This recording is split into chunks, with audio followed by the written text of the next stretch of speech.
Hey everybody, it is Parison from Loving Social Media here again. It's been a while since we've last done an interview with AMA, but we are back. Hope you all had a very good new year in 2024. It's no rest, straight hard work, and rest as well. Make sure you take adequate rests and rest, make sure you walk around from staying on the screen all day. Adam, welcome back. How was your holiday season? How was just taking a break from all of this, the craziness that went down in 2023? How have you been? Yeah, all good. Yeah, thanks for asking. Nice and relaxing break.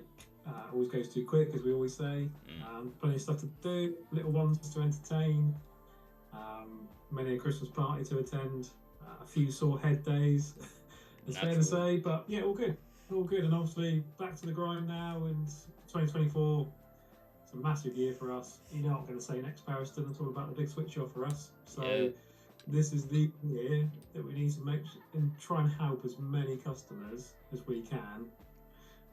Basically understand the concept, what's involved, the pitfalls, and obviously there to be the helping hand and the sort of knights in shining armor, if you like. Yep, that's literally what it is right now. It's just over a year, towards the end of 2025. All analog is going to go down to digital transference. That can really have a lot of negative implications. It can mess with your systems, your data, your communications. It has, and not only just that, if you tuned into the previous episode, Adam explained that transition, and also he's explained on multiple trade shows that transition can take up to a couple months.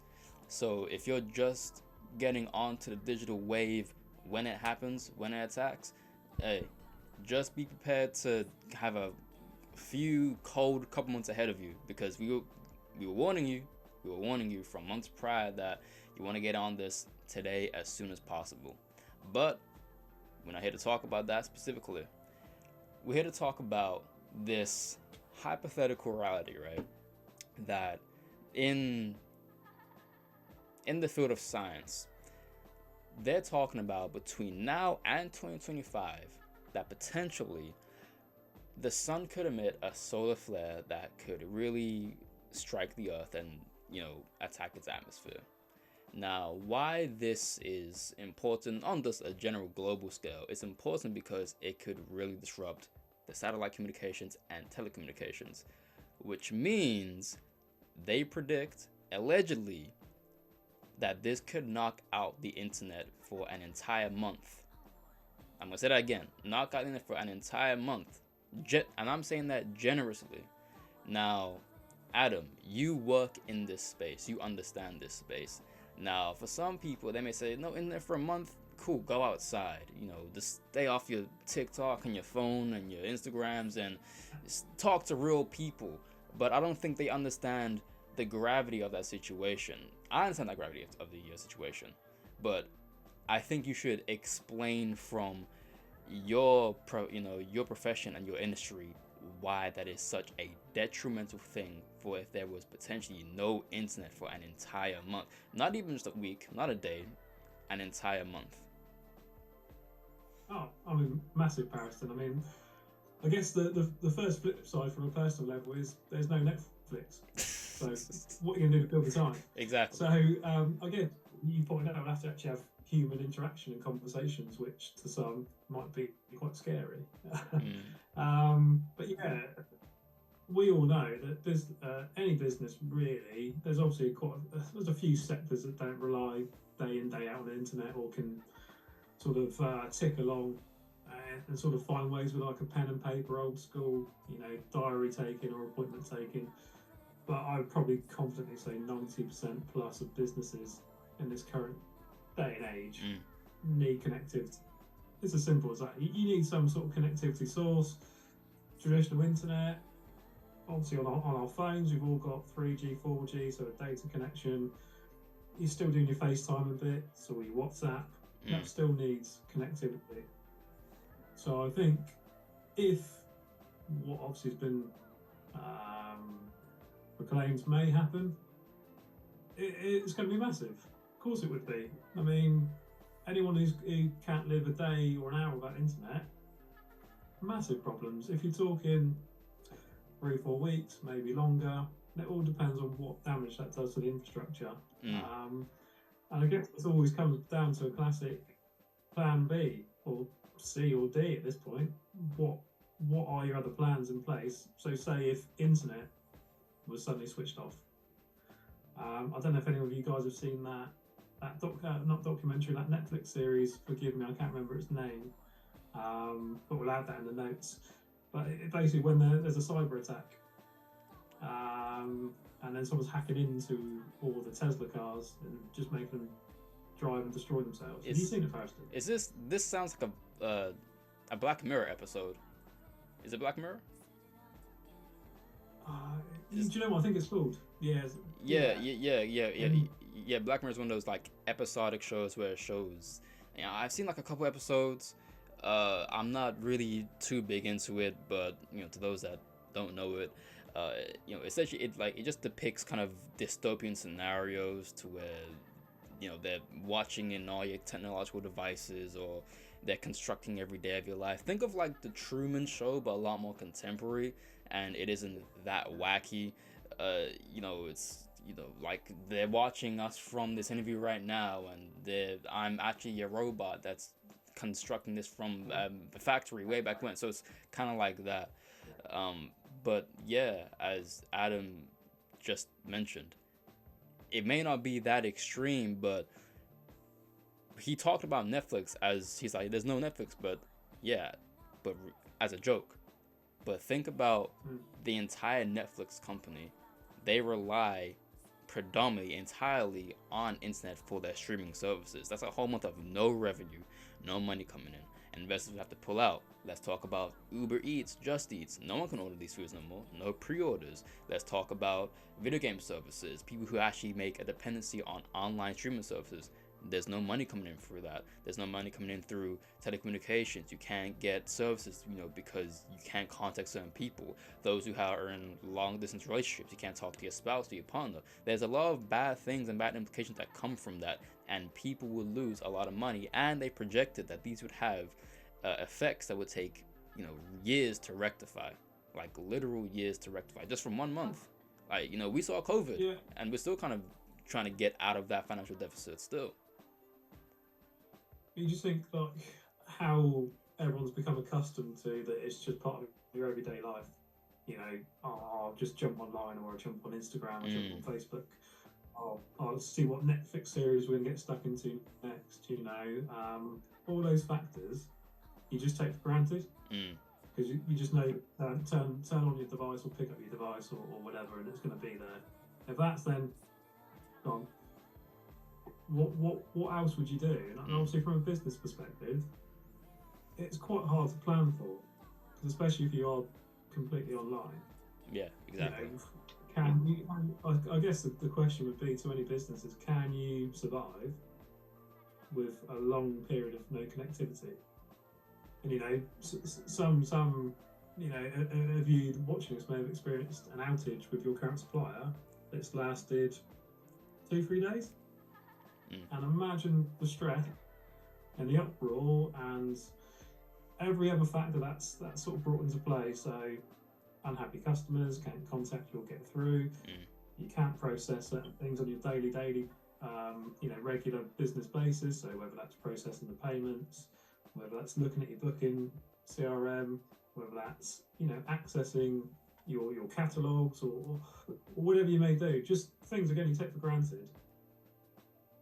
I guess we encourage customers to sort of look at that and businesses, owners, and say, do you know what, guys? Can we function without internet?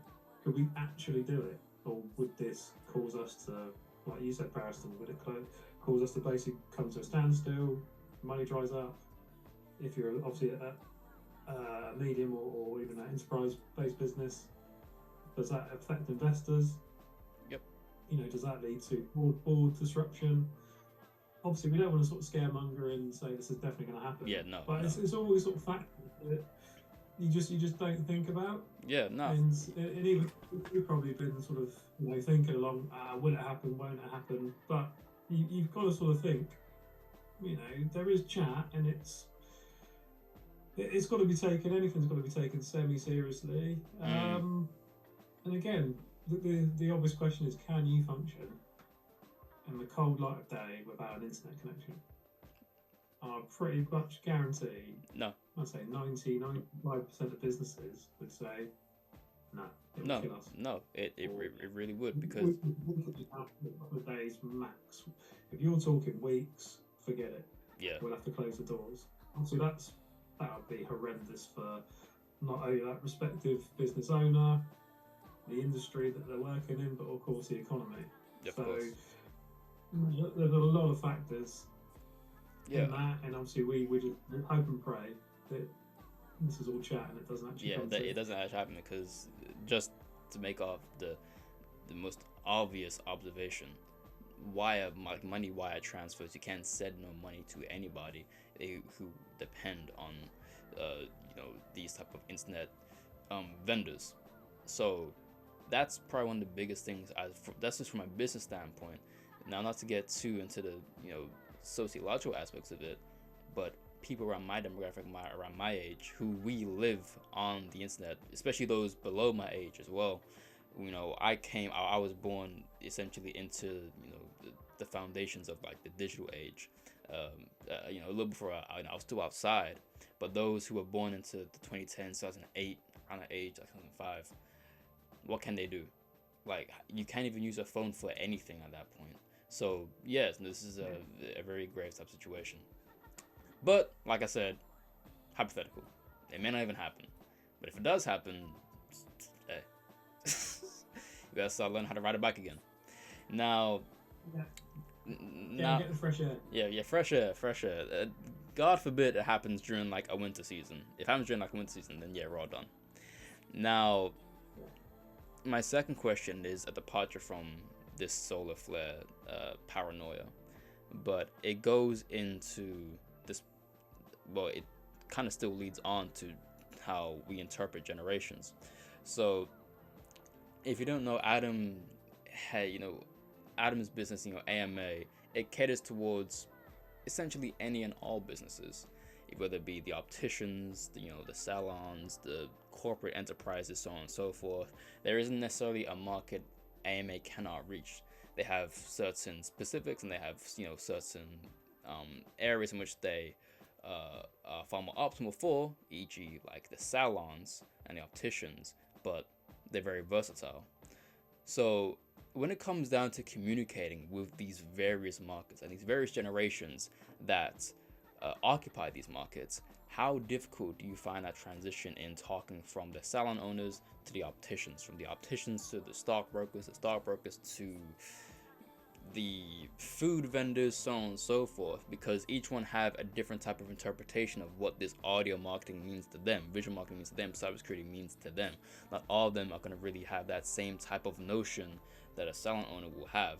So my question would be, do you have a type of script or a type of formula that you have when you talking to and you communicate with these clients, or is there like just a generalized way you go about translating your services to them? Is it very specific? Do you niche down, or do you give them all the same script? Do this, do that, we'll do this, so on and so forth. Is there a different type of modal approach? Tell us about that. Yeah, well, I think sort of I'm not going to disclose my age.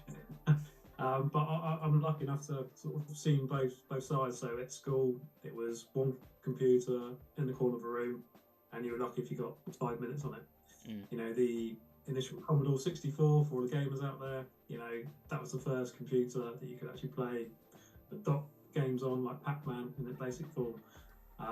So I've seen it sort of pre-internet, and I've lived pre-internet, and then I was on the cusp of when internet came in, and you had your own personal mobile in sort of the later teenage years, and obviously embracing from dial-up internet all the way through to obviously what we've got now, that we can't have anything substandard these days, and everything is now. So obviously we're in a fortunate position in us as a collective.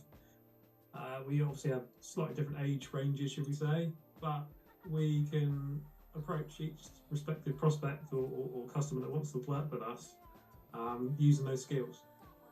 So we will always simplify anything, because there's no point putting all this jargon in front of anyone at all. That doesn't help anyone.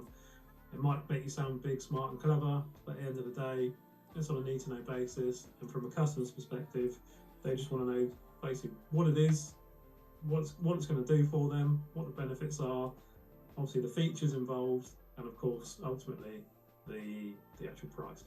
So whether that's a monthly fee or an upfront fee or whatever it may be. So it's really simple for us to sort of break all those elements down and just talk to that individual, have a genuine conversation. It's not done through the keyboard all the time. It can be a mixture, So I've always dealt on a face-to-face basis. So like me and you are talking now, we're not in the same room, but obviously we can communicate. There's body language involved there, and we like to sort of cut our point across. We are, we're relaxed, but we're knowledgeable. We want to work for every single customer that we work with. It's not just a utility that you have to have. It's much more to it. You're basically investing in us, our experience, our time, our knowledge, and ultimately, if you look down the audio marketing route with us, we work with you. We solely want that to work. We want to see that go from the initial ideas and concepts and scripts right the way through to we're getting good feedback and saying, guys, I've just had this client on the phone or this prospect on the phone. They just had the message about this offer we're running. They've asked me for more information. I've booked them in, or if it's a particular product, I've just sold an extra 2 of these products. Amazing.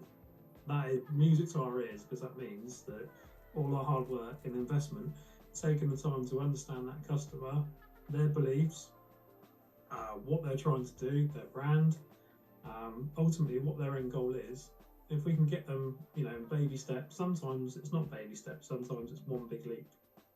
It could be done and dusted, and we could get that first impression and that first result in a matter of days.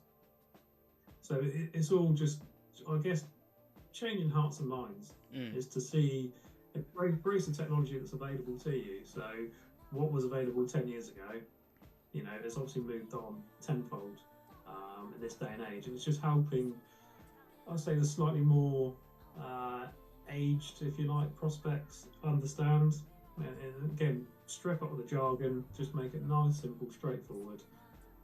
This is who we are, this is what we do, this is what we can deliver, right the way through to obviously the most sort of technology advanced prospect that understand all about AI, all the bits and pieces that happen in tech, all the super fast broadband speeds, Wi-Fi ranges, all that good stuff, cyber security.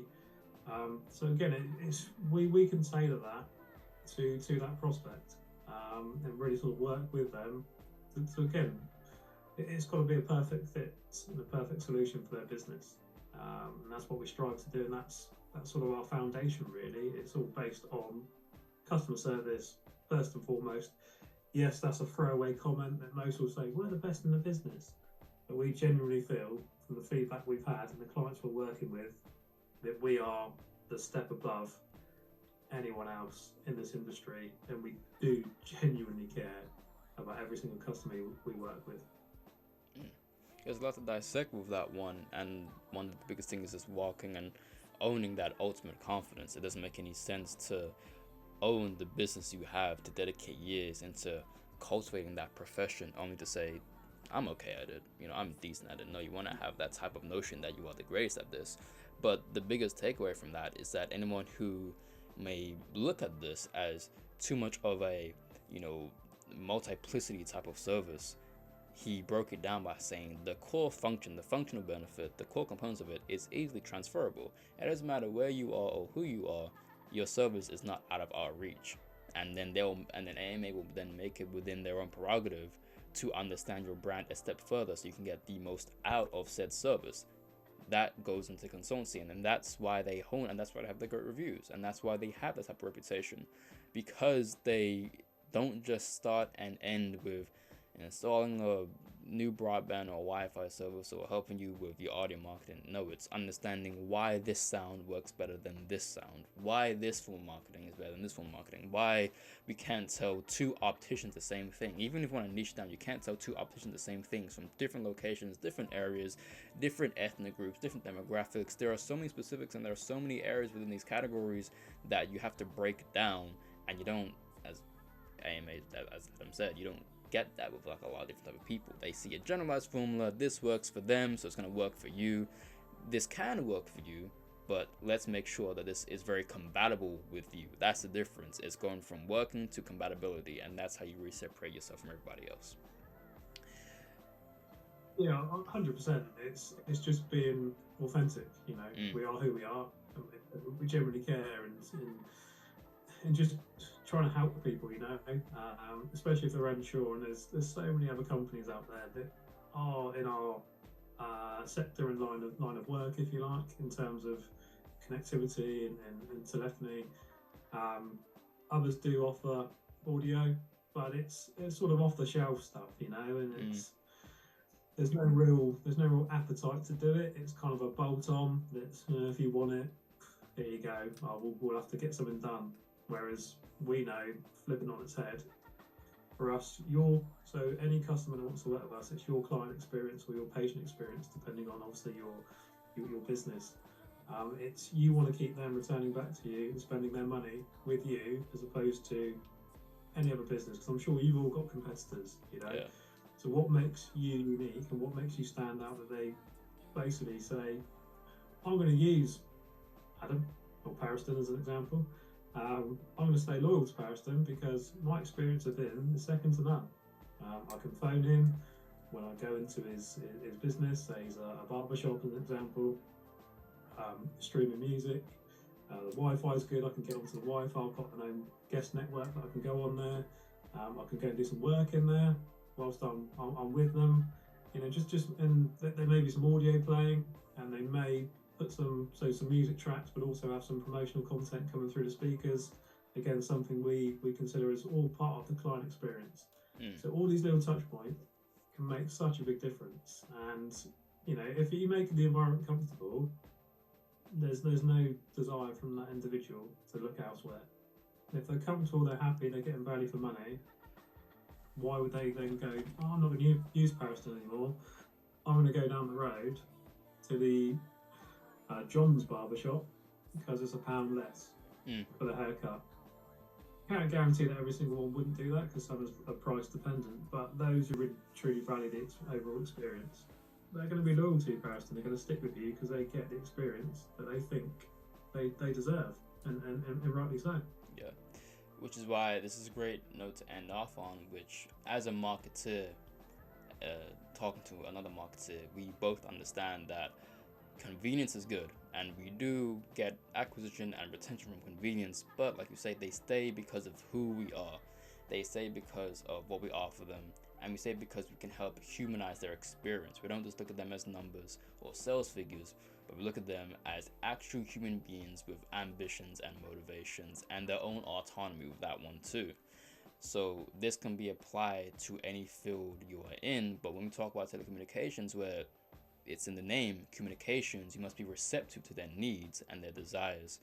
So when you do have other competitors that look at them just as numbers, or look at your customers just as numbers or a means to an end, always remember that yes, convenience is good, but when that convenience runs out, really look at your provider and your vendor and ask yourself, what am I getting out of you besides that convenience? I would always I'd sort of flip that as well and say that price is obviously one thing, service is a complete different game, and obviously when everything's working in harmony, great, I'm getting this service for this price. You only really find out a supplier's true ethics and beliefs based on when it hits the fan. So if said service stops working, is there a fault? Is there an issue? Is there then a sort of finger pointing exercise of you're to blame rather than them? Or is it a case of sort of head in the sand, ostrich theory, if you like, where we don't want to hear it, we're the best, it can't be us, it's definitely you? Or even worse, just ignoring and sort of ignorance is bliss, I'm sure it will fix itself. Those type of factors, so as the old cliche is, buy cheap, buy twice, as the old saying goes. This shouldn't always be about price and pounds and pence. Yes, we all know recession, every business is tight. You want to sort of look and Of course. chip off money where you can, make those savings where you can. But when you've got so many aspects to your business that rely on an internet connection, I just plead with anyone who's watching this video just to make the right choice. You know, it's great when everything's all in harmony. It's when it hits the fan, as we say, and then you're sort of scratching around and it brings your business potentially to a standstill, like we were saying earlier about the solar theory. Then can you afford to have no connectivity in your business for 20 minutes, an hour? If we're talking days, what's that going to do to you? Your personal well-being and your mental health as well, and also your cash flow, and obviously your business reputation. So there's so many other factors in there to think about, and we're not talking hundreds of pounds a month. We're probably nitpicking over £1, £2 a day. So when you say like less than a Starbucks or any other coffee vendor, of course, are available. You know, any of those scenarios, if you think about that, the cost of your lunch or a snack or a coffee, you could sort of be juggling your business comms on those sort of small fees. If you're happy to part with that cash for a coffee, why would you put your business in jeopardy? Of course. Just food for thought there, guys. Food for thought, service for your bargain. Adam, as always, I thoroughly enjoy these type of interviews. It's very thought-provoking, coming from two different specific fields, but they can relate to each other: marketing, telecommunications, and marketing and telecommunications, and just the experience gap as well. I'm always open to be receptive to what I hear and to what I learn, as are you, which is why I find a lot of value in these type of interviews, and it really does bridge that gap, and it showcases one of two things: one, that anybody can know anything regardless of the industry that you're in, and two, that communication is the strongest form of a strong relationship. It's the best form of a relationship, no matter what you are in, no matter what you're dedicated in. Strong communication does go a very long way, as you just articulated eloquently. When it hits the fan, are they going to be an ostrich in the sand, or are they going to stick with you and help you guide through those type of problems and detriments? So hopefully those watching this, you picked up a lot of gems from Adam, what he had to say. Hopefully you was able to find some respite in his knowledge and his wisdom. I most definitely did. If you want to get in contact with AMA, they're on Instagram, Facebook, LinkedIn. You can go ahead and get in contact with them directly through their phone services. They have strong consultancy packages that walk you through whatever you need, your broadband services, audio marketing, visual marketing. Get in contact with them today. You will not regret it. Adam, thank you again. Thank you, guys, and hopefully we can help you soon.